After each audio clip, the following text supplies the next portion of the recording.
네, 안녕하세요. 이번 영상에서도 역시 함수 위주로 수업을 진행해 보도록 하겠습니다. 네, 역시 기출문제를 먼저 작성해 주셔야 해요. 자, 기출문제 조건대로 유효성 검사, 이름 정의 이런 부분들 꼭 작성해 주시고 저와 함께 함수를 해 주시면 좋을 것 같습니다. 함수 1번부터 할 거고요. 바로 시작하겠습니다. 문제 정리를 좀 해볼까요? 네. 1번 문제부터 하기 위해서 IO셀을 클릭해 주시고요. 문제로 바로 넘어가겠습니다. 자, 문제를 읽어볼게요. 강의실인데요. 강좌 코드의 마지막 글자가 1이면 마루실, 2이면 해움실, 3이면 다목적실로 나타내세요. 라고 되어져 있어요. 추주 함수하고 라이트 함수를 사용할 겁니다. 그럼 여기에서 우리가 추주 함수를 해본 적은 있는데 라이트 함수는 안 해봤어요. 그래서 라이트 함수를 한번 먼저 써보고 추주와 중첩을 해서 써볼게요. 자, 그러면 IO셀에서 일단 연습으로 라이트 함수를 먼저 써볼게요. 라이트 함수는 텍스트, 가져올 개수의 인수가 있습니다. 여기에서 텍스트란 문제에서 강자 코드의 마지막 글자가 그랬잖아요. 그러면 강자 코드가 되겠죠. 이 강자 코드에서 가져올 개수 문제에서 마지막 글자가 그랬으니까 하나만 필요하다는 얘기예요. 가로 닫고 그러면 다시 정리하면 라이트 비오셀에서 1 오른쪽에서 하나를 가져와라. 라이트가 오른쪽이라는 뜻이니까요. 오른쪽에서 지정한 개수만큼 가져오는 겁니다. 그럼 강자 코드의 맨 끝에 있는 숫자 1 얘를 가져오겠죠. 자, 엔터. 그러면 1이 나오는 거예요. 채우기를 이용해서 한번 봐볼까요? 자, 서식 없이 채우기를 볼게요. 이렇게 1, 2, 1, 2, 1, 3, 3, 2 이렇게 오른쪽에서 한 자리씩을 가져온 거예요. 이거를 바탕으로 해서 우리가 추주 함수와 함께 식을 세워 보겠습니다. 자, 그럼 다시 지워주시고요. IO셀에서 추주 함수부터 다시 써볼게요. 자, 추주 뭔가 선택하다라는 뜻이 있잖아요. 첫 번째 인수는 숫자 값이고요. 목록들이 세워집니다. 목록은요, 숫자 값에 따라서 달라진다고 했었죠. 만약에 숫자 값으로 올 수 있는 최대의 큰 숫자 값이 10이다. 그러면 목록도 10개가 세워져야 합니다. 오늘 이 문제에서는 마지막 글자가 1이면 2이면 3이면 이라고 나와 있기 때문에 가장 큰 숫자가 3이에요. 그래서 목록을 3개만 해주면 되는 거예요. 자, 그러면 숫자 값부터 한번 해볼게요. 우리가 해봤던 라이트 함수, 방금 전에 연습해봤던 라이트 함수가 추주의 숫자 값의 인수를 만족시켜 줄 겁니다. 라이트 함수 가로 열고 텍스트 강자 코드 오른쪽에서 한 개 가져와 주세요. 자, 라이트 함수의 역할이 끝났어요. 가로 닫고 나서 컴마를 꼭 해주셔야 돼요. 지금 숫자 값의 인수가 다 끝난 거예요. 만약에 if 함수였다면 얘가 1과 같으면 이런 식으로 식을 끝까지 쓰지만 초주 함수 같은 경우에는요. 그거 쓰지 않아요. 그냥 우리는 숫자 값에 이 해당하는 숫자만 오게 하면 돼요. 1인지 2인지 3인지 그럼 우리 라이트 함수가 그거를 추출해 줬잖아요. 그럼 끝. 여기까지가. 초주 함수가 더 쉽죠? if보다. 좋습니다. 자, 컴마 하고 나서 이제 목록들을 세울 거예요. 자, 1이면 마루실이라고 했습니다. 자, 그럼 쌍따옴표로 마루실, 쌍따옴표 닫고요. 2이면 해움실, 3이면 다목적실. 이런 식으로. 그럼 추주함수 가로 닫아주면 돼요. 자, 그러면 여기에서 중요한 것은 라이트 함수하고 가로 닫고 하고 나서 쌍따옴표로 1의 값, 하고 나서 쌍따옴표로 2의 값, 하고 쌍따옴표로 3의 값을 목록을 세워주면 된다라는 겁니다. 벌써 끝났어요. 엔터 치고요. 나머지는 채우기 핸들 이용해서 서식 없이 채워주고 자, 1이면 마루실이었고요. 2이면 해움실. 맨 끝자리 숫자 보세요. 3이니까 다목적실로 나왔습니다. 맞게 한 거예요. 추주함수가 이렇게 어렵지 않으니까요. 첫 번째 인수로 사용되는 숫자 값의 인수만 추주해서 잘 세워주면은 목록들이야 뭐 차례차례 적어주면 되니까 쉽게 식을 세우실 수 있을 거예요. 좋습니다. 2번 해볼게요. 강사료 한번 구해보겠습니다. 제2오셀에다가 클릭해 주시고요. 문제 볼게요. 강사료를 구할 거고요. 총 강의 시간 곱하기 시간당 강사료를 구할 겁니다. 여기에서 시간당 강사료는 수강 인원이 30 이상이면 5만 원, 20 이상이면 4만 원, 그 외에는 3만 원으로 if 함수를 사용하라고 했습니다. 그럼 여기에서 총 강의 시간 곱하기 시간당 강사료라는 이 곱하기 식은 써야 하고요. 여기에서 시간당 강사료의 이 부분에서 if 함수를 이용해서 시간당 강사료를 구하면 되겠죠? 한번 해보겠습니다. 자, 제2셀에다 두고요. 는 총 강의 시간은 그냥 여기에 있는 원래 데이터 쓰면 돼요. 총 강의 시간 첫 번째 데이터. 첫 번째 자리니까 첫 번째 데이터 이용한다. 라고 말씀드렸었죠? 자, 그리고 나서 곱하기. 키보드에 있는 곱하기 기호 누르면 되고요. 시간당 강사료는 if 함수를 이용할 겁니다. 네, 그럼 곱하기까지 하고 나서 if를 쓰는 거죠. if의 인수는 조건식, 참값, 거짓값 이렇게 세 개가 있지요. 그러면 첫 번째 조건식부터 세우면 돼요. 첫 번째, 수강 인원이 30 이상이면 수강 인원이 이상 크거나 같으면 얼마보다 30 이상이면 30은 숫자이기 때문에 쌍따옴표 안 하셔도 되죠. 그 다음에 컴마 하고 나서 참이면 5만 원. 역시 숫자라서 쌍따옴표 안 해도 되고요. 선단의 구분교 역시 안 하셔도 됩니다. 그 다음 컴마. 자, 거짓 부분에서 조건이 또 나왔어요. 20 이상이면 4만 원. 그럼 한 번 더 if를 쓰겠습니다. 그러면 두 번째 조건 20 이상이면 총 강의 시간이 이상이면 20 이상이면 얘가 두 번째 조건이 되는 거예요. 컴마 하고 나서 4만 원 그러면 4만 원. 콤마. 자, 30 이상도 아니고 20 이상도 아니면 그 외의 눈으로 들어가겠죠. 그래서 3만 원이라는 이 값을 마지막 거짓 인수에다가 거짓값 인수에다가 3만 원이라고 써주면 돼요. if를 두 번 열었으니까 두 번 닫으면 되겠습니다. 엔터. 요렇게. 나머지는요. 채우기 핸들 이용해서 서식 없이 채우기로 채워주시면 되겠습니다. 이렇게. 이렇게 식이 있는 경우에는요. 어디에서 if를 써야 하는지를 먼저 확인하시고요. 이 식을 만족시켜주면 되겠습니다. 됐어요.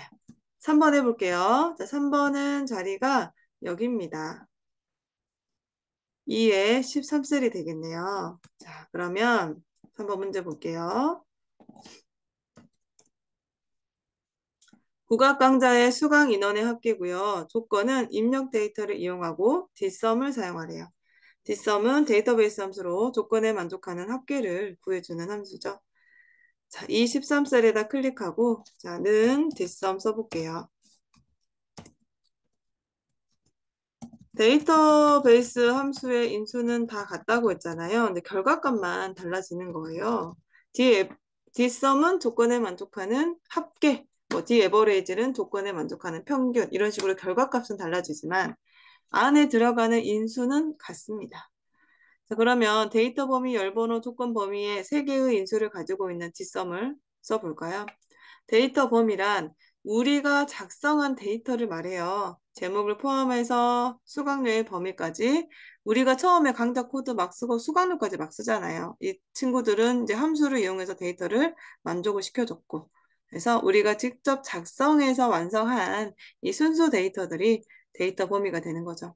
이 범위에서 B서부터 H 범위에서 컴마 열 번호란 우리가 구할 값의 제목을 보면 돼요.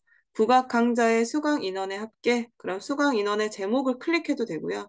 저는 열 번호로 수업을 많이 합니다. 1, 2, 3, 4, 네 번째 열에 있으니까 4라고 써주면 되겠죠. 컴마 하고 나서 조건 범위는요. 조건이 국악이에요. 데이터베이스 함수는 제목하고 조건이 꼭 붙어 있어야 되거든요. 그래서 구분이 국악인 거. D4부터 D5까지 드래그 주면 돼요. i2k 엑셀에서는 데이터를 작성할 때 필드명, 제목과 조건이 붙여지게 데이터를 써지게 하거든요. 그래서 위에 있는 데이터를, 입력 데이터를 조건 범위로 사용할 수가 있는 겁니다.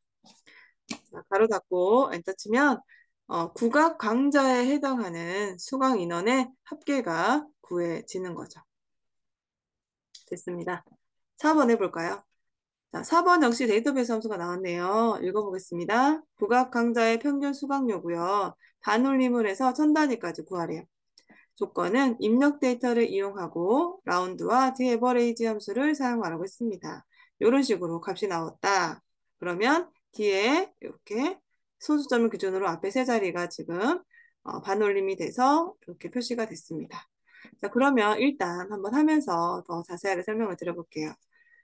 자, 자리는 4번 하고 있으니까 여기입니다. 그러면 이 14셀에다가 클릭을 해두고요.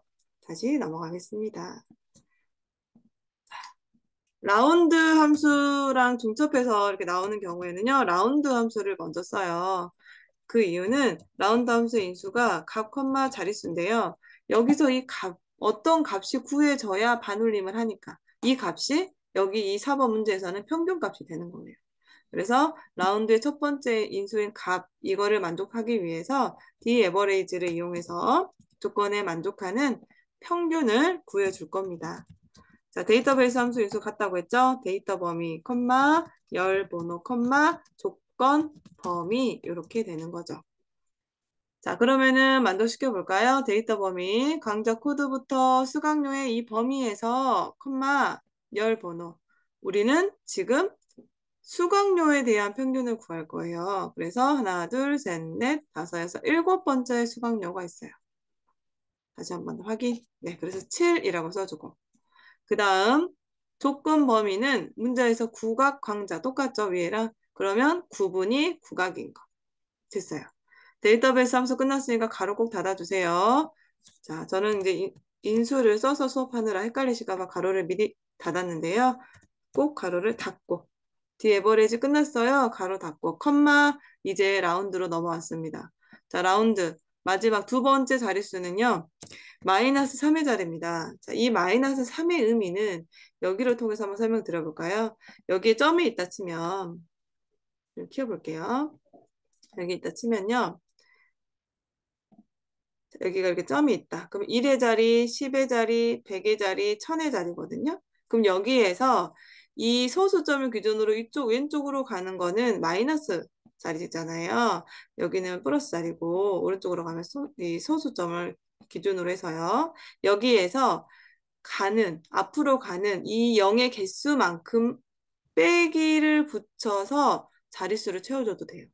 1000단위가 마이너스 3의 자리다 이렇게 외우셔도 되고요. 아, 이 점 1, 10, 100, 1000의 자리구나. 그래서 마이너스 3의 자리. 또는 0을 3개 하고 반올림 하라고 그러면은 마이너스 자리고 0의 개수만큼 붙여서 자릿수를 쓰셔도 되겠습니다.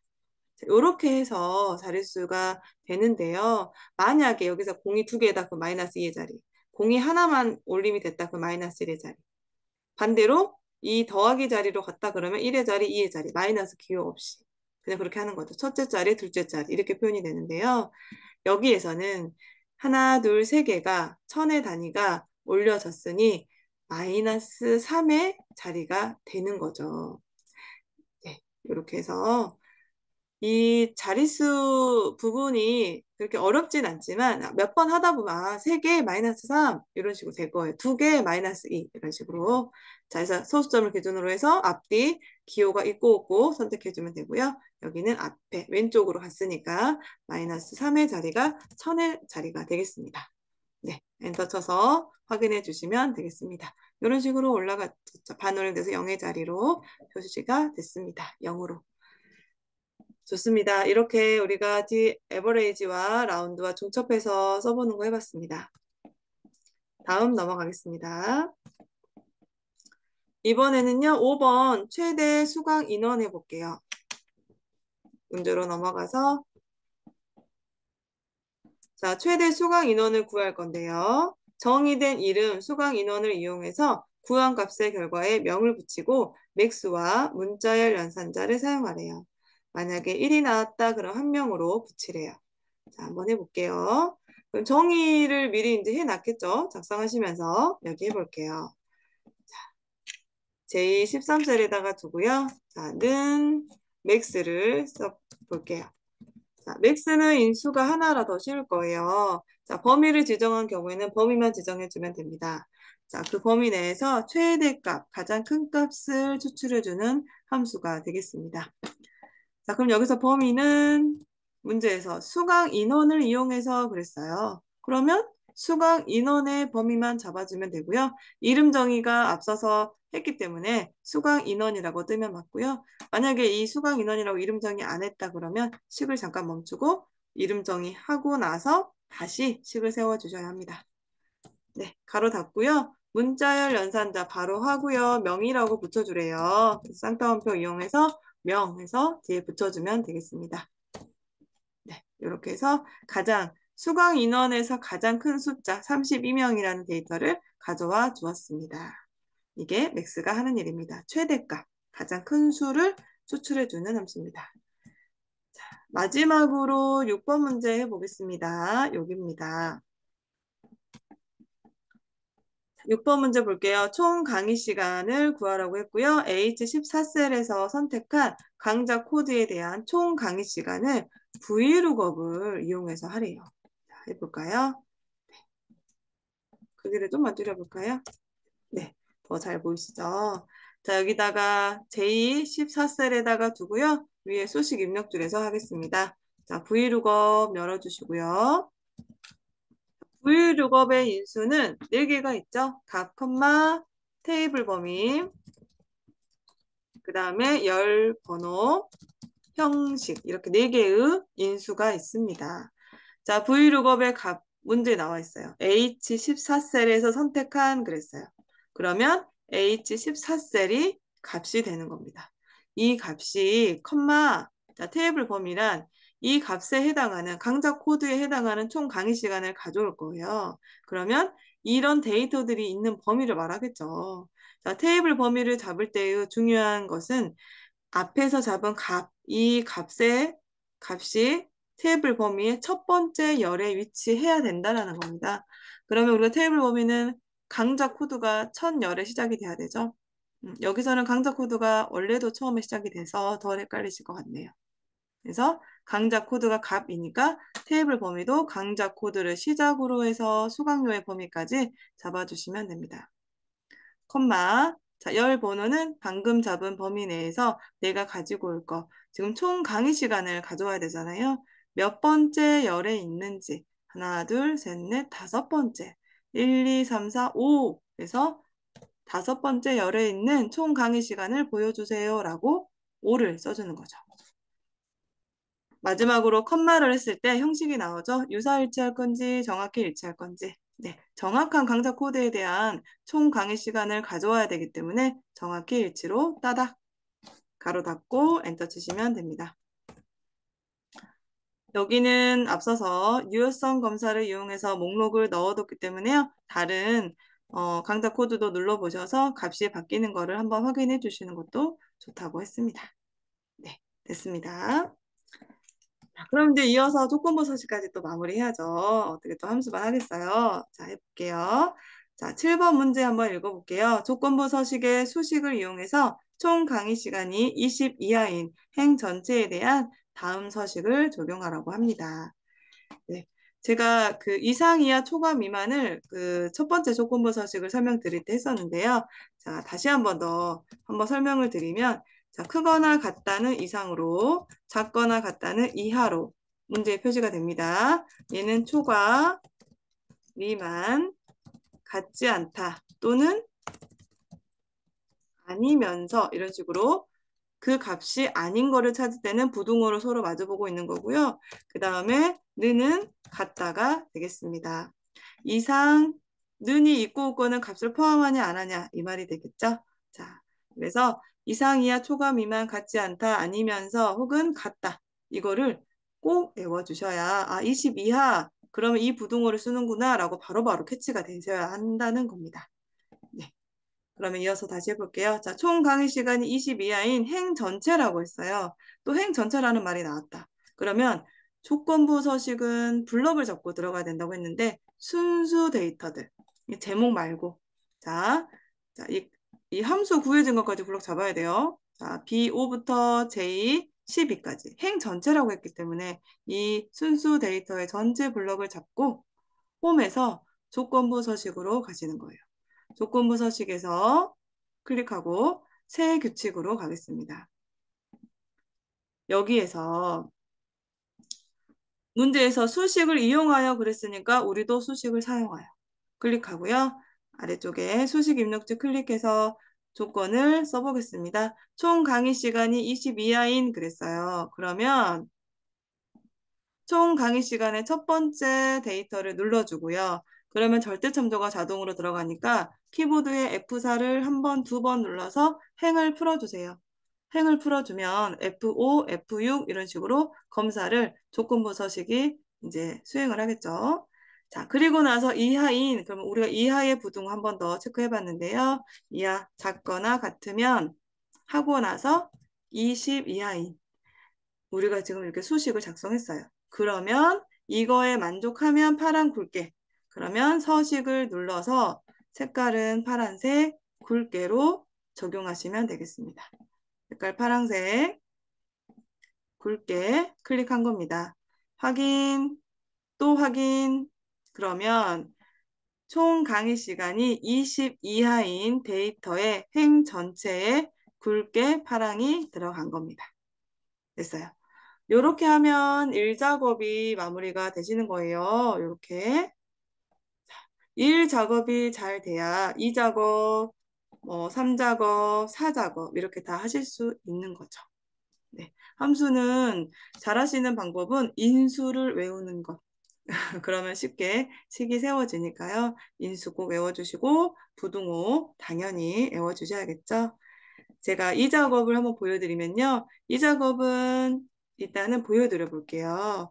자, 이 작업에서 보니까 이렇게 복사하고 붙여넣는 건지 아실 것 같고요. 고급 필터는 이 제목들을, 필요한 제목들을 복사해서 붙여넣은 후, 자, 밑에다가 조건을 쓰는데, 여기는 회화 이거나 개강일이 2023년 4월 10일 이후 해당 일을 포함 이랬으니까 이상의 부등호를 써서 써주는데, 이거나니까 각각 다른 줄에 써주는 거죠. 5월.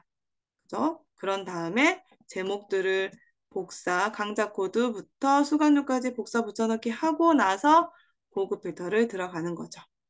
그 다음에 색깔을 홈에 있어요. 표 서식은 이 표 스타일은 어디 있냐면 결과값을 고급 필터 하신 후에 홈에서 표 서식이 있었어요.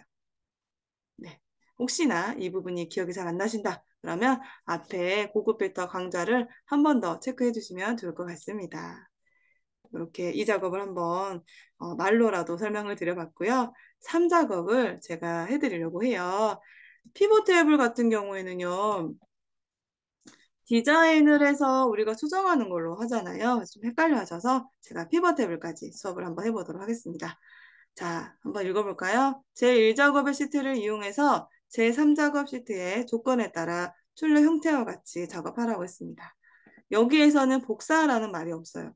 피벗 테이블은 복사하는 건 아니고요. 1작업에 가가지고요. 블럭을 잡고 우리가 작성한 거, 계속 작성한 거 블럭 잡죠. 데이터 범위도 그렇고 복사할 때도 그렇고요. 위쪽에 복사할 때도 그렇고요. H12까지. 이 영역들이 순수 데이터거든요. 우리가 쓴 거. 그래서 B4부터 H12까지 블럭을 딱 잡고 이렇게 하고 시작하라는 얘기예요.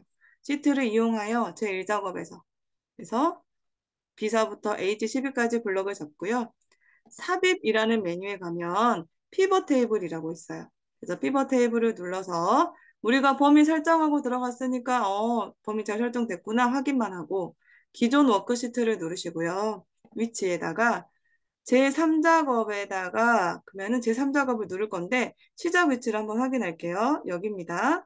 지금 B의 2셀부터 색깔이 시작돼요. 여기가 시작 위치가 되는 거예요.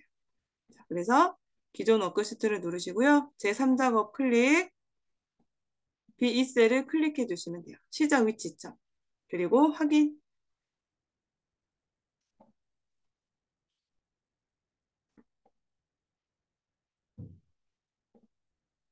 이렇게 됐습니다. 자, 이렇게 B셀에 바로 들어가 줬는데요. 이 상태에서 이제 피벗 테이블을 디자인을 하시면 되는 거예요.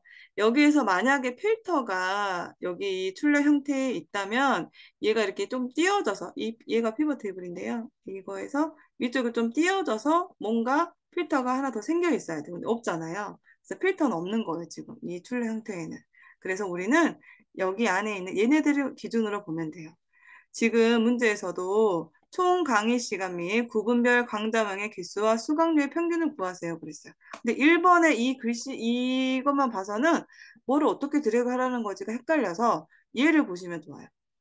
자, 개수하고 수강료 얘네들은 개수 평균이 들어가져 있으니까 아, 값이구나. 그럼 시그마 값이 되는 거예요. 그럼 이걸 한번 드래그 해볼게요. 강좌명의 개수래요. 그러면 이 제목 있죠? 얘를 끌고 와요. 값으로. 그럼 개수가 구해지죠. 됐어요. 그럼 두 번째, 평균 수강료도 하래요. 그러면 제목에 수강료 단위원을 끌고 와요. 값으로. 차례차례. 근데 여기서 평균이네요. 여기는 합계인데 그러면 클릭하고 가필드 설정을 눌러주세요. 그래서 여기에다가 평균이라고 누르고 일단 확인해 보세요. 그럼 평균으로 바뀌었죠. 일단 이렇게 두고. 그 다음 방금 우리가 드래그한 거 이 값을 이때 그대로 두고요. 이 구분을 해볼까요? 구분. 자, 구분은 방금 드래그한 값을 기준으로 해서 위에 있죠? 그러면 구분을 클릭해서 위로 갖고 오는 거예요. 위로. 이렇게.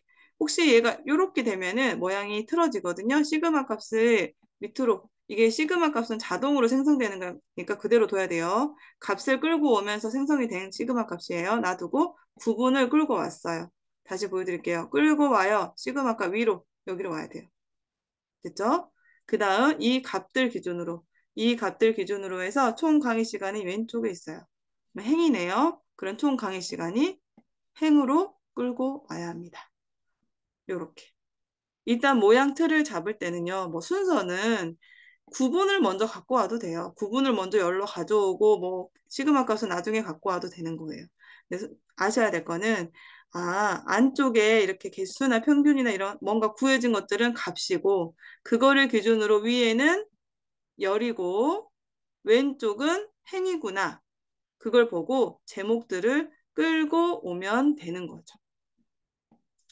제가 한 번 더 보여드려 볼까요? 자, 다 없애고 바깥으로 끌고 오면 없어집니다.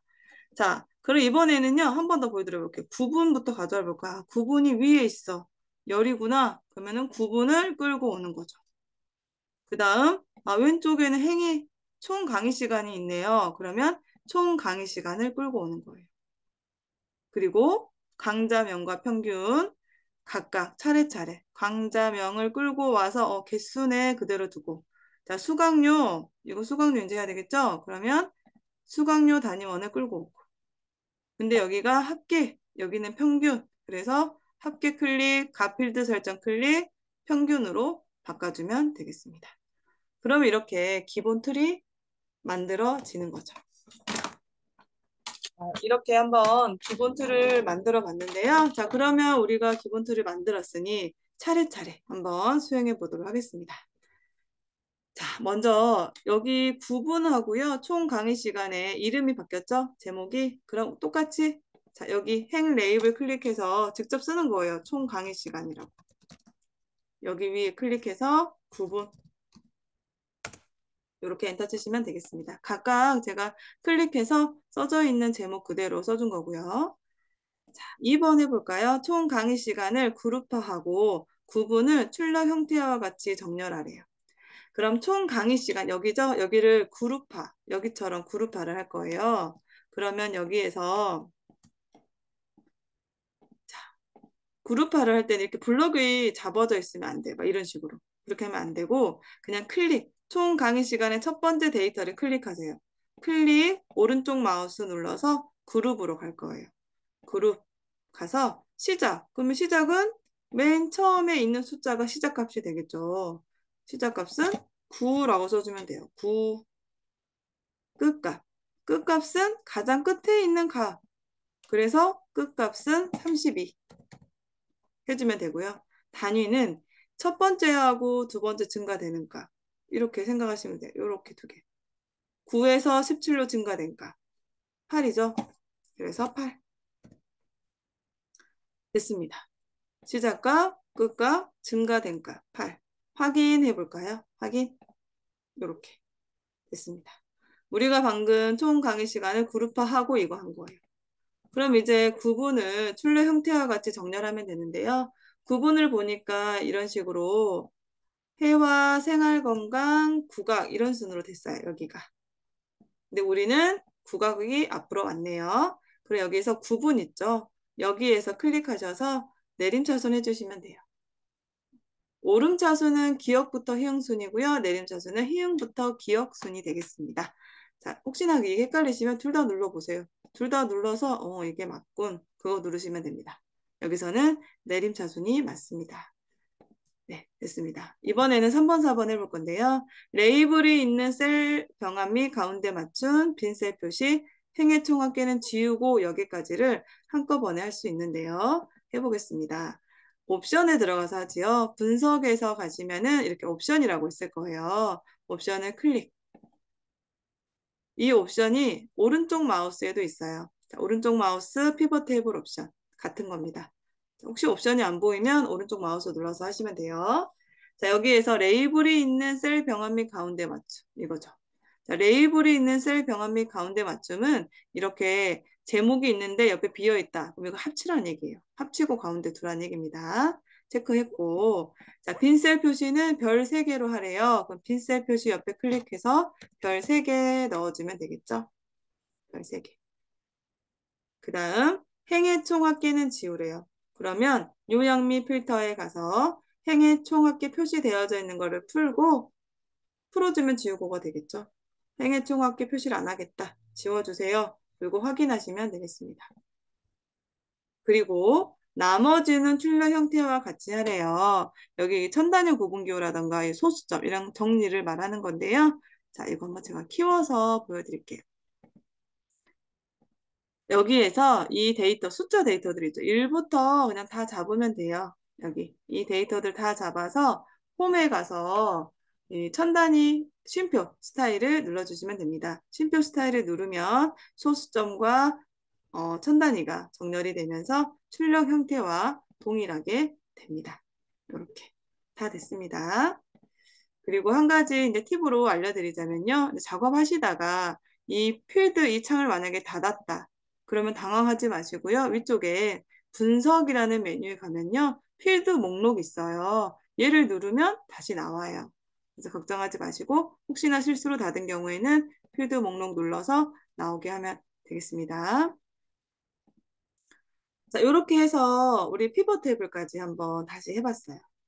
차트도 한번 봐볼까요? 차트도 이런 식으로 차트는 이 범위 설정만 정확하게 하신다면은 그렇게 사실 어려운 부분은 없어요. 1작업에 대해서 1작업에 가서 이렇게 X축과 항목축과 이 범례 이거를 이용해서 정확하게 범위 설정하고 1번부터 차례차례 기능 수행을 하시면 되겠죠. 네, 이런 식으로.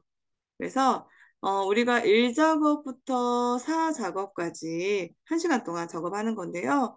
생각보다 엑셀이 좋은 점수로 합격하셨다는 분들이 많으세요. 제가 수업을 많이 해봤는데요. 그래서 함수 부분만 좀 집중해서 인수를 외워서 하신다면 다른 것들은 반복적으로 하시다 보면 더 쉽게 빠르게 되실 겁니다.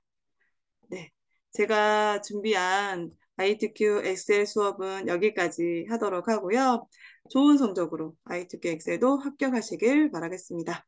이상입니다. 감사합니다.